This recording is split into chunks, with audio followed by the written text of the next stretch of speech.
আমার চ্যানেলে তোমাদের সকলকে স্বাগত। আজ আমরা ক্লাস 7-এর রায়ান মার্টিন প্রশ্নবিচিত্রা থেকে পরিবেশের তৃতীয় পর্যায়ক্রমিক মূল্যায়নের পঞ্চম স্কুল সলভ করব।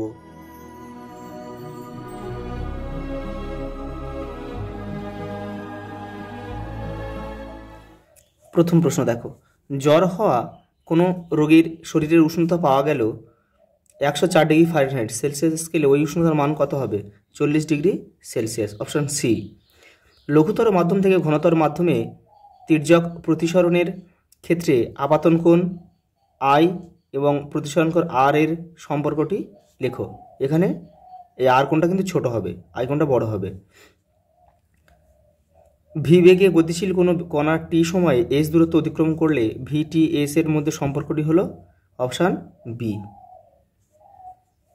দেখো, এই বলছে এই সমীকরণের এই বিক্রিয়াটি কী ধরনের বিক্রিয়া? এটা হচ্ছে প্রতিস্থাপন বিক্রিয়া।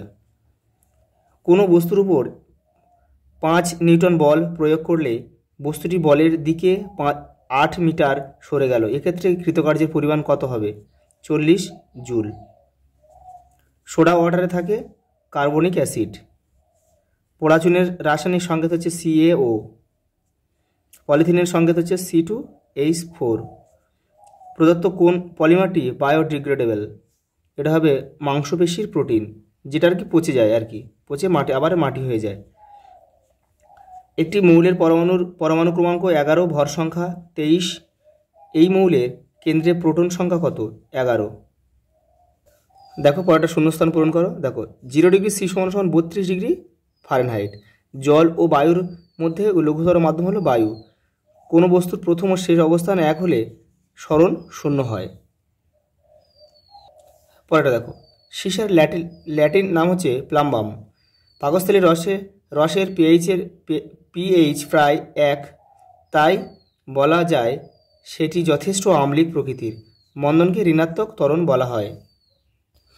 পরেরটা দেখো, একটা স্তম্ভ দিয়েছে। দেখো, কোনো নির্দিষ্ট গলনাঙ্ক নেই হচ্ছে মোমের। এখানে আমরা 1 লিখব, কিন্তু কেউ তীর চিহ্ন দিয়ে মেলাবে না।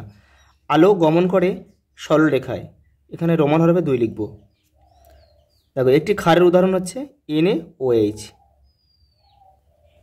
DDT ও PVC জৈব অভঙ্গুর দূষক,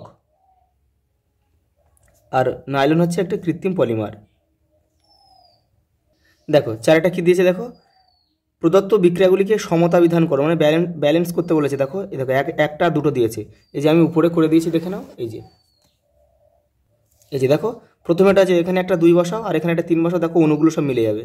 আর দেখো দ্বিতীয়টা এখানে একটা 3 বসাবে আর এখানে একটা 3 বসাবে, এখানে একটা 2 বসাবে, দেখো সব অণুগুলো মিলে গেল। তবু আমি একবার দেখিয়ে দিচ্ছি, দেখে নাও। দেখো এখানে নাইট্রোজেন কটা আছে? 2টো। দেখো এখানে 2 বসালাম, তাহলে 2টো হয়ে গেল। তাহলে এখানে দেখো হাইড্রোজেন কটা আছে? 3টে আছে। দেখো এখানে দেখো 3টে আর এই 2 আছে, তাহলে 3 আর 2 এখান থেকে গুণ করতে হবে, তাহলে 3 2 6টা আছে, হাইড্রোজেন 6টা আছে। দেখো এটাও দেখো 3 2 6, তাহলে মিলে গেল। আর এখানে কিন্তু সমান সমান চিহ্ন অবশ্যই দিতে হবে। এটা দেখো লোহা এখানে কটা আছে? FeH 2টো আছে। দেখো এখানে 2 বসিয়েছি, দেখো 2টো আছে, হয়ে গেল। দেখো অক্সিজেন কটা আছে? 3টে। এখানে দেখো ও কটা আছে? দেখো এই দেখো 3টে। সি কটা আছে? সিও 3টে আছে। দেখো সি 3টে আছে। এখানে সমান সমান চিহ্ন দিতে হবে কিন্তু। পরেরটা দেখো, সিনেমার পর্দা সাদা ও অমসৃণ করা হয় কেন? তোমাদের দেখো রায়ান মার্টিনের 46 নম্বর পেজে রয়েছে উত্তরটা। এই যে এইখান থেকে লিখতে হবে, এখান থেকে এটা পুরোটা লিখতে হবে। পরেরটা দেখো, বলছে একটি আলোকরশ্মি দর্পণের সঙ্গে 40 ডিগ্রি কোণ করে আপতিত হলে আপাতন কোণ ও প্রতিফলন কোণ কত হবে? দেখো দুটোই কিন্তু 40 ডিগ্রি হবে। পরেরটা দেখো, একটি কোন উষ্ণতায় সেলসিয়াস ও ফারেনহাইট স্কেলের পাঠ সমান হয়? তোমাদের বইয়ের দেখো 6 নম্বর পেজে উত্তরটা রয়েছে। এই যে এই বক্সটা কিন্তু পুরোটা করতে হবে। দেখো সঙ্গে একটা প্রশ্ন রয়েছে, 1 ডিগ্রি সেলসিয়াস ও 1 ডিগ্রি ফারেনহাইটের মধ্যে কোনটি বড়? 1 ডিগ্রি সেলসিয়াসটা কিন্তু অবশ্যই বড় হবে। দেখো শক্তি কাকে বলে? তোমাদের বইয়ের 80 নম্বর পেজে উত্তরটা রয়েছে, দেখে নাও। এই দেখো কাজ করার সামর্থ্যকেই শক্তি বলে। পরেরটা দেখো, CGS পদ্ধতি ও SI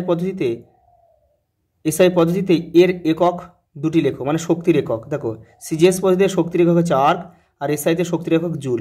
কার্যের পরিমাপ নির্ণায়ক সম্পর্কটি লেখো, W = F × D। পরেরটা দেখো, কার্বন ডাইঅক্সাইডের সংকেত O2C না লিখে CO2 লেখা হয় কেন? দেখো তোমাদের দেখো রায়ান মার্টিনের 181 নম্বর পেজে উত্তরটা রয়েছে, দেখে নাও। এই দেখো এখান থেকে এটা পুরোটা লিখবে কিন্তু। সঙ্গে একটা প্রশ্ন রয়েছে দেখো, ফসফরাস পেন্টাক্লোরাইডের সংকেত লেখো। দেখো PCl5। পরেরটা দেখো পলিমার কি, তোমাদের বইয়ের দেখো 127 নম্বর পেজে রয়েছে, এই যে এখান থেকে এটা করবে। পরেরটা দেখো থার্মোপ্লাস্টিক পলিমার কাকে বলে, দেখো তোমাদের বইয়ের 129 নম্বর পেজে রয়েছে উত্তরটা, এই যে এখান থেকে এটা লিখবে। আর উদাহরণ দেখো, এই যে থার্মোপ্লাস্টিক উদাহরণ হচ্ছে PVC। পরেরটা দেখো মানবদেহে অ্যাসিড ক্ষার ভারসাম্য প্রধানত কী কী বিষয়ের উপর নির্ভর করে, তোমাদের বইয়ের 117 নম্বর পেজে রয়েছে। দেখো এই যে এখান থেকে এটা করবে, পুরোটা করবে।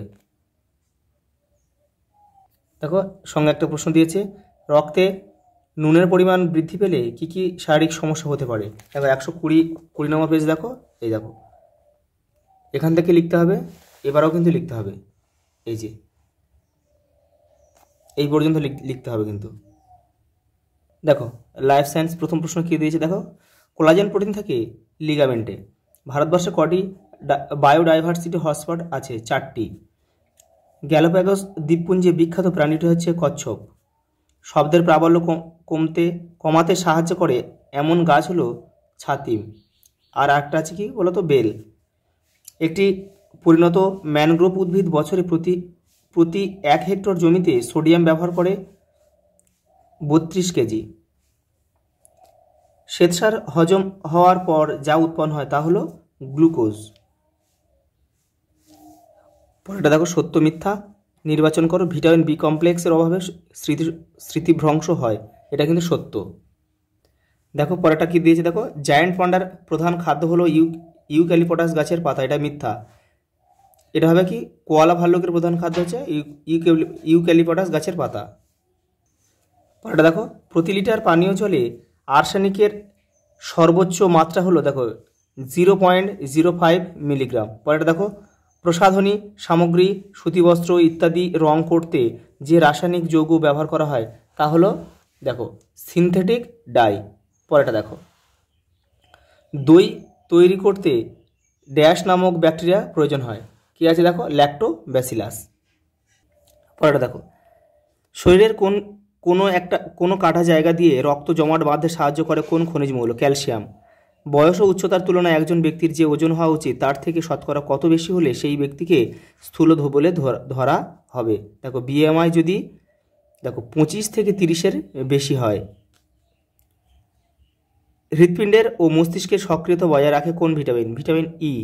খাদ্যজাল কাকে বলে, তোমাদের বইয়ের 243 নম্বর পেজে রয়েছে উত্তরটা, এই দেখো খাদ্যজাল কাকে বলে, এখান থেকে লিখবে। পরেরটা দেখো কোন রোগ ব্ল্যাক ডেথ নামে পরিচিত? প্লেগ। ল্যাম্ব্রামের কাজ কি? দেখো এর মাধ্যমে মশা রক্ত পান করে। দেখো দুধে স্টার্চ মেশানো আছে কি না তা কিভাবে বুঝবে, দেখে নাও। পরেরটা দেখো অস্থিসন্ধি ও যকৃতে কি কি রূপে তরল থাকে? দেখো অস্থিসন্ধিতে থাকে কি, পিচ্ছিল রস, আর যকৃতে থাকে পিত্তরস। পরেরটা দেখো যান্ত্রিক বাহক ও জৈব বাহকের পার্থক্য লেখো। দেখো রায়ান মার্টিন 440 নম্বর পেজে রয়েছে, এই যে দেখো এখান থেকে এটা পুরোটা লিখতে হবে। পরেরটা দেখো H5N1 কি? দেখো তোমাদের বইয়ের 293 নম্বর পেজের উত্তরটা রয়েছে, এই যে এই বক্সটা কিন্তু পুরোটা লিখতে হবে। পরেরটা দেখো প্রবাল কি? তোমাদের বইয়ে দেখো 226 নম্বর পেজের উত্তরটা রয়েছে, দেখো এই যে এখান থেকে এটা পুরোটা লিখতে হবে কিন্তু। দেখো পরের প্রশ্ন কী দিয়েছে, দেখো ডিসলেক্সিয়ার সমস্যাগুলি কী কী? দেখো রায়ান মার্টিন 432 নম্বর পেজে রয়েছে, এ দেখো সমস্যা, এই যে লক্ষণ বলেছে এটাই হচ্ছে সমস্যা, দেখো এই 3টে। পরেরটা দেখো সর্ষের তেলে কী ভেজাল মেশানো হয়? শিয়াল কাটার বীজের তেল। এর ফলে কী রোগ হয়? ড্রপসি রোগ হয়। এই রোগে শরীর কীভাবে ক্ষতিগ্রস্ত হয়? দেখো তোমাদের বইয়ের 298 নম্বর পেজে দেখো এই যে রয়েছে, দেখো এই যে শিয়াল কাটার বীজ আর তার তেল, এই যে এখান থেকে এটা লিখতে হবে। ওটা দেখো মানসিক স্বাস্থ্য ভালো রাখতে আমাদের কি করা উচিত? দেখো তোমাদের বইয়ের 265 নম্বর পেজে রয়েছে, এই যে এই 6টা, এটা লিখতে হবে। পরেরটা দেখো কি বলেছে, জীব বৈচিত্র্যের গুরুত্ব লেখো। তোমাদের বইয়ের 231 নম্বর পেজে এই যে এই পেজটা লিখতে হবে, এই পয়েন্টগুলো সব দিতে হবে কিন্তু, এগুলো সব এই যেগুলো সব দিতে হবে।